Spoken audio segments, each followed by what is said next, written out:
The whole ballroom went silent the moment the Duke crossed the floor and stopped in front of the wrong sister. 200 people held their breath. The candlelight from a dozen chandeliers caught on jewels and silk, and the wide, hungry eyes of every matchmaking mother in the kingdom. They had all come to Hartcombe Manor that night, to watch the great Duke of Westmore choose a bride, and every single one of them had assumed they knew which sister he would choose. Not this one.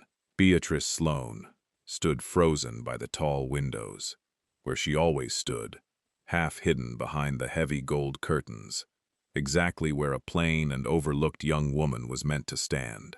She had come to the ball, the way she came to everything, as an afterthought, a chaperone for her dazzling younger sister Cordelia, who at that very moment was waiting in the center of the room, with her chin lifted and her smile already arranged, certain the Duke was walking toward her. He was not.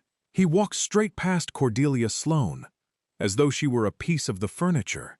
He walked past the daughters of earls and the nieces of barons, and he stopped in front of Beatrice, the elder sister nobody wanted, the one the whole county had quietly agreed would die a spinster, and he bowed so low that the room gasped as one. "Miss Beatrice Sloane," he said, and his voice carried to every corner of that vast hall.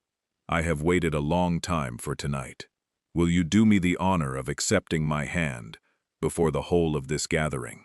Before I tell you what Beatrice said, you have to understand how impossible this was. You have to understand who she had been, every day of her life, until the moment the wealthiest man in the kingdom chose her in front of everyone who had ever looked through her. And if a story about the woman the world refused to see is the kind of story that holds you, stay with me, because nothing about that night was what it seemed.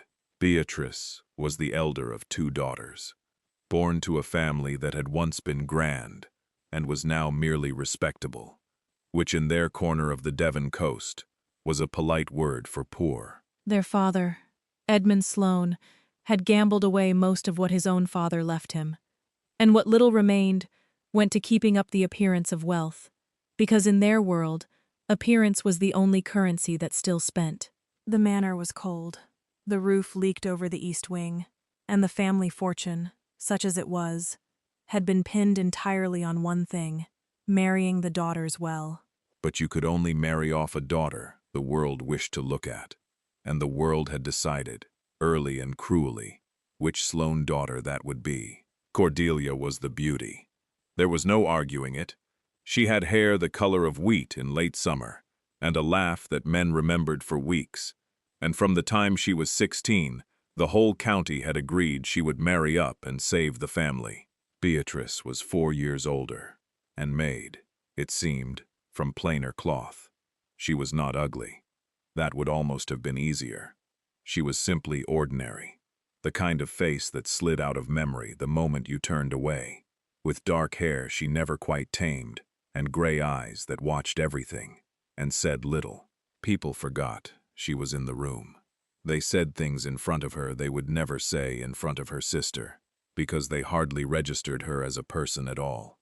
What none of them knew was that Beatrice missed nothing. While Cordelia danced and charmed and collected admirers, Beatrice listened.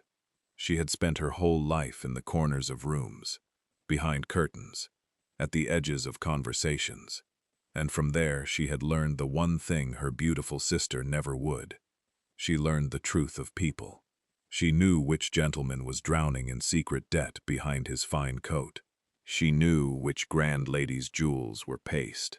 She knew the kingdom's secrets, because the kingdom forgot to lower its voice around a woman it could not see, and she kept every one of them locked away, saying nothing, because a poor plain woman who knows too much learns quickly that silence is the only thing that keeps her safe. Then, 6 months before that ball, everything began to change. It started with a letter, delivered to the manor on a gray morning, when the sea fog had rolled up off the cliffs and swallowed the gardens whole. It was addressed, strangely, to Beatrice, and not to her father or her sister. The hand was unfamiliar, The seal, a deep green wax, stamped with a crest she did not recognize. Beatrice took it to the window seat in the cold library, where no one would think to look for her, and she broke the seal. The letter was short. It did not give a name. It said only that the writer knew what Beatrice had overheard at the Pembroke dinner the previous spring, and that the writer needed her help, and that she would be contacted again. There was no threat in it. That was what frightened her. It was written with the calm certainty of a person who already knew she would say yes. She told no one. Of course she told no one. Who would she tell? And who would believe that anyone in the kingdom would want anything from plain, forgettable Beatrice Sloane? The second letter came 2 weeks later. Then a third. Each one revealed a little more, and each one circled the same name, spoken in the county only in lowered voices. The Duke of Westmore, the wealthiest man in the kingdom, young to hold such a title, and wrapped in a reputation that made mothers both desperate and afraid. They said he had inherited his fortune under a cloud. They said his elder brother, the true heir, had died abroad in a manner no one could quite explain, and that the title had passed to him in a way that left whispers trailing behind it like smoke. They said he had not been seen at a single ball in 3 years. And now, the letters told her, he was coming to Devon, to Hartcombe Manor, to the very ball where her sister Cordelia expected to make her great match. The night the final letter arrived, Beatrice sat very still in the cold library, with the green-sealed papers spread across her lap, and she understood that her quiet, overlooked life was about to end. The letters had asked one thing of her, in the end. They had asked her to come to the ball, to stand where she always stood, and to wait. So she had come. She had laced Cordelia into her gown, and pinned her sister's wheat-gold hair, and listened to Cordelia chatter happily about the duke she intended to enchant. She had worn her own plain gray silk, the same one she wore every season, and she had taken her usual place by the tall windows behind the gold curtains, and she had waited, with no idea what she was waiting for. She had not expected him to cross the entire ballroom. She had not expected 200 faces to turn, and the music to falter, and her sister's arranged smile to crack like ice on a winter pond. And she had certainly not expected the most powerful man in the kingdom to look at her, only her, with an expression she could not read, and ask for her hand in front of every person who had spent a lifetime forgetting she existed. Beatrice looked at the Duke of Westmore. She looked at his outstretched hand, at the green stone ring on his smallest finger, the exact green of the wax that had sealed those letters. And in that single heartbeat, she understood that the man before her was the one who had been writing to her all along. He had not come to Devon to choose a beautiful bride. He had come for her, and he had come for a reason that had nothing to do with love. Across the silent ballroom, Cordelia Sloane began to laugh, high and brittle, certain this had to be some terrible mistake. And their father, Edmund, went the color of ash. But Beatrice barely heard them. She was watching the Duke's gray eyes, and she saw in them something that turned her blood cold and quick all at once. She saw that he was afraid. The wealthiest, most powerful man in the kingdom had just claimed the woman nobody wanted before the entire gathering, and he was afraid. Of what, she did not yet know, but she was about to find out, because she heard her own voice, steady and clear in the breathless silence, give the only answer that would keep her alive. Yes, Beatrice said. I accept. They were married 11 days later, and in all that time the Duke of Westmore did not say one true word to her about why. The wedding itself was the talk of the kingdom.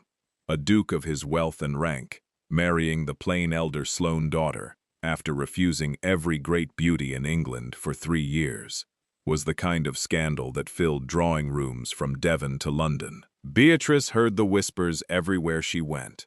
They said she must have trapped him. They said there must be a child on the way.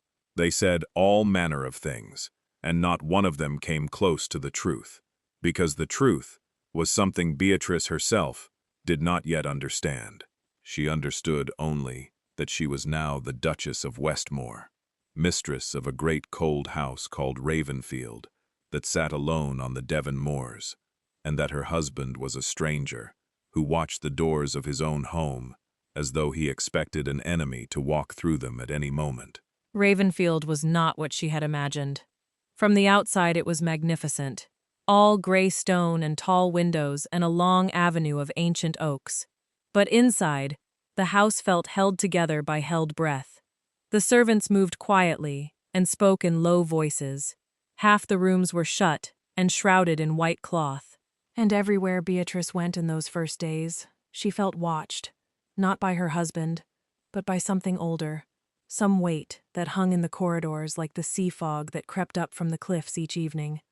On her third night in the house, she found the Duke alone in the library, and she decided she had waited long enough. "You will tell me now," she said, closing the heavy door behind her, "why you wrote those letters, why you chose me before the whole kingdom, and why a man with everything in the world looks as though he expects to lose it all by morning." Sebastian Thorne, the Duke of Westmore, set down his glass.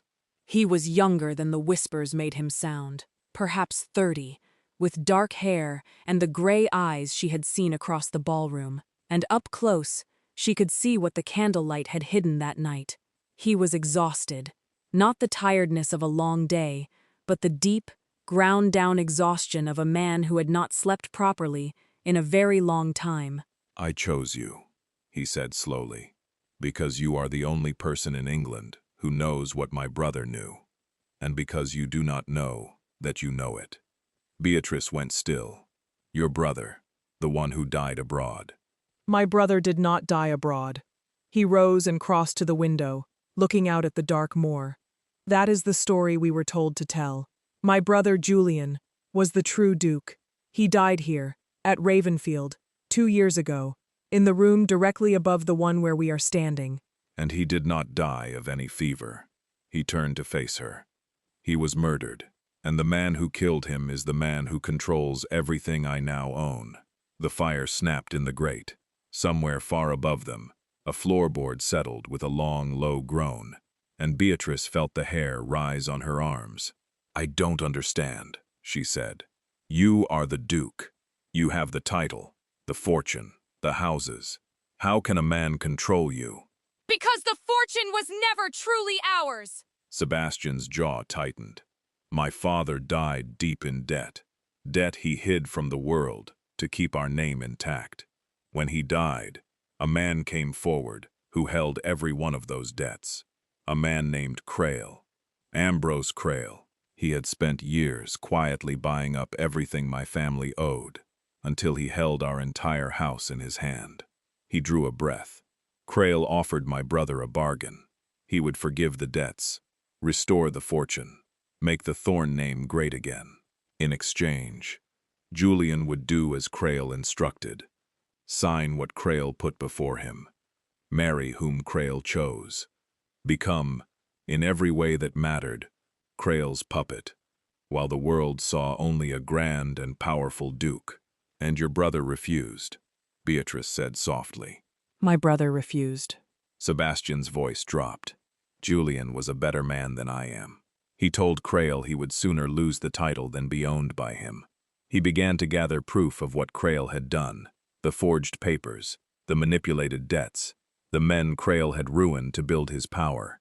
He was going to expose him." He looked at her. "And 3 weeks before he could, my brother was found dead in his bed, and the proof he had gathered vanished. Crail came to me at the funeral. He told me the title was mine now, and he told me I would inherit my brother's bargain along with it, or I would inherit my brother's fate." Beatrice sank slowly into the chair by the fire. The shape of it was coming clear to her now, the way the truth of people always came clear when she stopped and listened. "So you have spent 2 years," she said, "pretending to be Crail's man, smiling at his commands, letting the kingdom believe you a recluse, because the alternative was to end as your brother did." "Yes, then what changed? Why risk everything now? To marry me, in front of the world?" Sebastian crossed the room and crouched before her chair, so that his gray eyes were level with hers. and for the first time, the careful mask slipped entirely. "Because of what you overheard," he said, "at the Pembroke dinner, 18 months ago. You stood in the corner of that room, the way you always stood, and no one noticed you, the way no one ever did, and two men spoke freely in front of you, believing themselves alone." His voice was very quiet now. One of them was Ambrose Crail.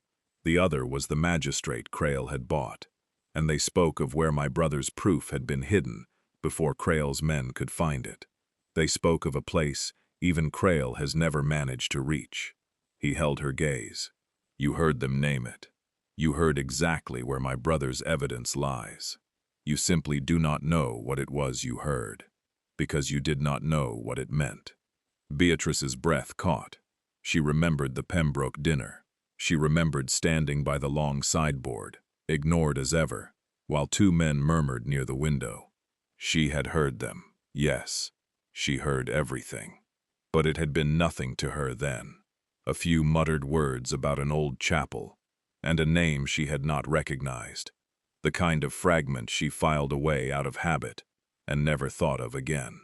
"You found out I was there," she said slowly. "You discovered there was a witness."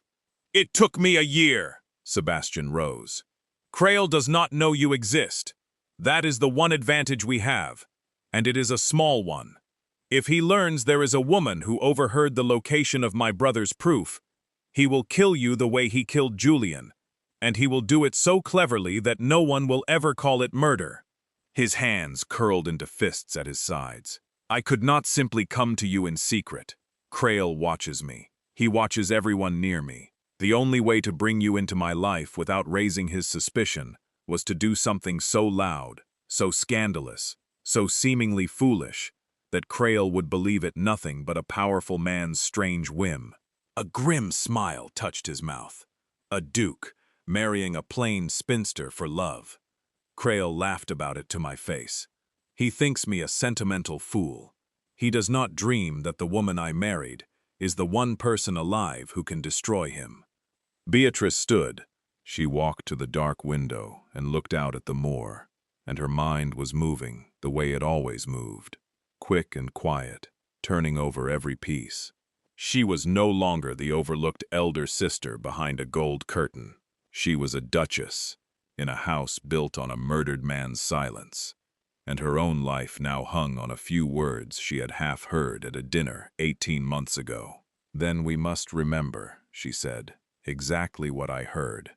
For 3 days they worked. Sebastian brought her everything he had: maps of the county, his brother's old letters, the names of every chapel and ruin and forgotten place within 50 miles of Pembroke. And Beatrice closed her eyes and went back, again and again, to that corner by the sideboard, drawing the murmured words up out of memory, the way she had spent her whole life storing them.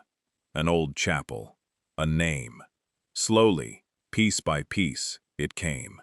The men had spoken of St. Brannock's, a ruined chapel on the cliffs north of the Pembroke land, abandoned a century ago, and they had spoken of it with fear, because Julian Thorne had hidden his proof somewhere within it before he died. Somewhere Crail's men had torn the place apart, looking for, and never found. "St. Brannock's," Beatrice said at last, opening her eyes. "On the cliffs. That is where your brother hid it." Sebastian stared at her. For 2 years, he had carried this alone, smiling at the man who murdered his brother. And now, because of a woman the world had thrown away, he held a thread that might finally lead him out. "We will go tonight," he said. "Crail dines in Exeter. It is the only night we will have." But what neither of them knew, as they made their plans in the candlelit library at Ravenfield, was that Ambrose Crail had not gone to Exeter at all. He had grown curious, these past few days, about the Duke's strange new wife. He had begun, very quietly, to make inquiries about the plain Sloane sister and where she had been these past 2 years.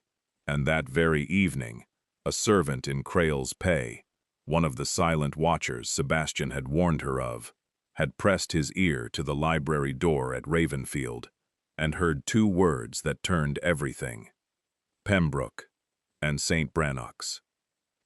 By the time Beatrice and Sebastian rode out across the dark moor toward the cliffs, the message was already racing ahead of them through the fog, and Ambrose Crail, who had killed once to keep his secret buried, was already moving to make certain that the ruined chapel on the cliffs gave up its dead to no one. The fog came in off the sea as they rode, thick and white, until the moor disappeared, and there was nothing in the world but the sound of the horses' hooves and the boom of the waves somewhere below the cliffs. Beatrice rode close beside her husband, her gray cloak soaked through, her hands raw on the reins. She had never ridden so hard in her life, but she did not slow, and she did not complain, because she understood now what waited at the end of this ride, and she understood that the words locked in her own memory were the only thing standing between Sebastian Thorne and the grave his brother already lay in. St. Brannock's rose out of the fog all at once, a broken silhouette against the pale night sky. The chapel had been beautiful once. Now it was a ruin, its roof long fallen, its windows empty sockets, its old stones furred with sea moss and salt. The wind moaned through the gaps in the walls. Beatrice slid down from her horse and stood for a moment looking up at the place where a dead man had hidden the truth, and a cold that had nothing to do with the fog settled into her chest. "Inside," Sebastian said. He carried a shuttered lantern, and he opened it now, just a crack, so a thin blade of light fell across the rubble. Julian's last letter spoke of the altar. He said the answer lay where the family knelt. We start there. They picked their way through the fallen stones to the far end of the chapel, where the old altar still stood, a great slab of gray rock streaked with 2 centuries of rain. Beatrice knelt before it. She ran her hands along the base, feeling for a seam, a hollow, anything, and it was she who found it. Of course it was, because she had spent her whole life noticing the things others walked past. A single stone in the altar's base, set slightly proud of the rest, its mortar newer than the stones around it. "Here," she breathed. "Sebastian, here." He knelt beside her and worked the stone free with his hands, and behind it, wrapped in oilcloth against the damp, lay a flat leather case. Sebastian drew it out with shaking hands. Inside were papers, dozens of them, his brother's careful hand covering page after page, the forged debts, the bribed magistrate, the names of the ruined men, and, beneath it all, in Julian Thorne's own words, a full account of the bargain Ambrose Crail had offered, and the threat he had made the night before he died. It was everything. It was proof enough to hang Ambrose Crail 10 times over. "We have him," Sebastian said, and his voice broke on the words, 2 years of silence and fear cracking open all at once. "Beatrice, we have him." "How touching," said a voice from the doorway. "and how convenient to have it all in one place at last." They turned. Ambrose Crail stood in the broken arch of the chapel entrance, and he was not alone. 2 large men flanked him, and in his gloved hand he held a pistol, leveled and steady. He was older than Beatrice had pictured, silver-haired and soft-spoken, with the calm, comfortable manner of a man who had never once in his life been told no. "Your Grace," Crail said to Sebastian, almost fondly. 2 years of such excellent behavior. I confess, I am disappointed, and all because of a woman." His pale eyes moved to Beatrice, and they sharpened with cold interest. "The plain Sloane sister. I underestimated you. Do you know, in 40 years, you are the first person who ever made me underestimate them. I should almost like to know how you did it." "By standing in the corner," Beatrice said quietly, rising to her feet, "where men like you never bother to look." Crail smiled. "A pity. You would have been useful to me." He raised the pistol. "Set the case down, Your Grace. Step away from your clever wife. We are going to have a small accident here tonight. A duke and his new duchess, lost on the cliffs in the fog. So tragic, so easily believed. Sebastian stepped in front of Beatrice, the leather case still in his hand. If you fire that, every servant at Ravenfield knows where we rode tonight. You cannot silence a whole house. I have silenced houses before! And in that moment, while Creel's attention was fixed on the duke, Beatrice did the thing she had been doing her whole life. She noticed. She noticed that the floor of the chapel near the entrance, where Creel stood, was not stone at all, but old rotted timber, the boards of a collapsed crypt covering, slick with 2 centuries of damp, and now soaked through with sea fog. She had nearly fallen through it herself on the way in. She did not warn them. She moved. Sebastian, the lantern, she said, and threw herself sideways, dragging her husband with her behind the great stone altar. Sebastian, trusting her without a breath of hesitation, hurled the shuttered lantern across the chapel as he fell. It struck the wall above the doorway and burst, and the sudden flare of light in the pitch dark made Creel's men flinch and stagger back, away from the altar, toward the entrance, onto the rotten boards. The timber gave way with a crack like a gunshot. Both of Creel's men dropped through the floor into the black crypt below with a roar of breaking wood, and Creel himself lurched backward, his footing gone, his pistol arm flailing for balance. The shot went wide, the ball screaming off the stone above Beatrice's head. And then Ambrose Creel, the man who had murdered a duke and ruled a kingdom's worth of secrets from the shadows, pitched backward through the shattered floor and into the dark with a single short cry, and was silent. The fog poured in through the broken doorway. The waves boomed below, and in the sudden stillness, Beatrice and Sebastian rose slowly from behind the altar, the leather case still clutched in his hand, both of them alive. It was not finished, even then.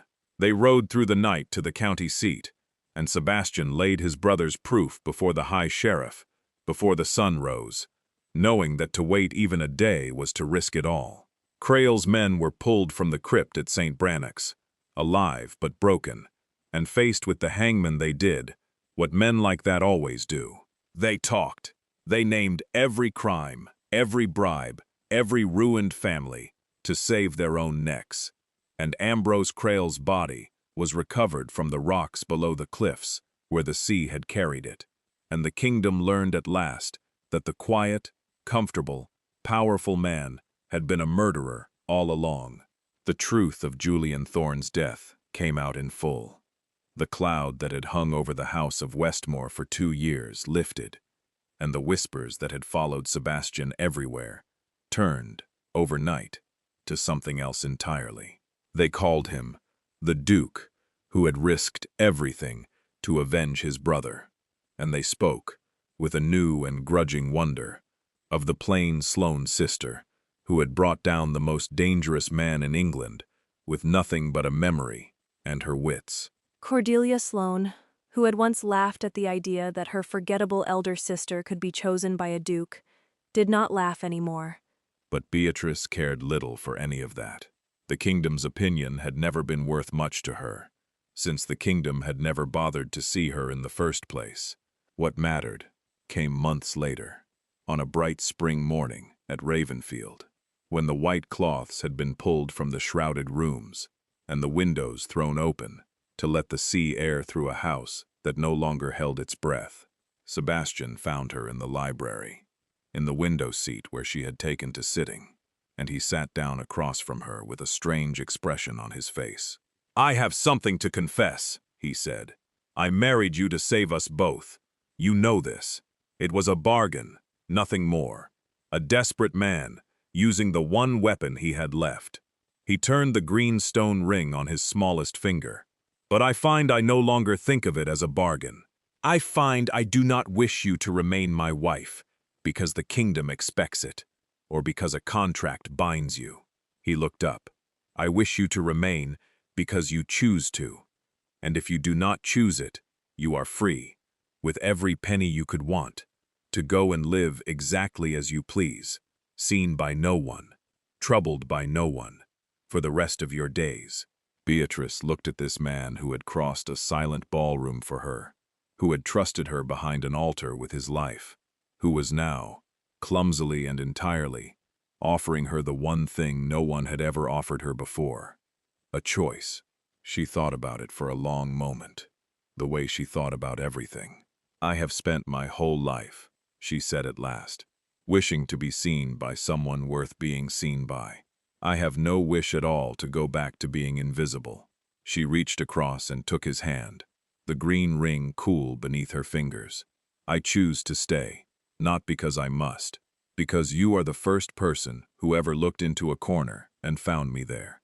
Sebastian Thorne, the Duke of Westmore, lifted her hand to his lips, and outside the open windows the sea wind moved through the oaks, and the great house that had stood so long in shadow stood, at last, in the light. He still kept his brother's leather case, locked in a drawer of that library desk, and on quiet evenings, Beatrice would sometimes find him resting his hand upon it. He never spoke of what it had cost. He only ever said that he had paid one terrible price for a fortune, and had been given, by some mercy he did not deserve, something worth far more in return. And every spring after, on the morning the white cloths came off the rooms, he would find his Duchess in the window seat, where the world had finally learned to look for her.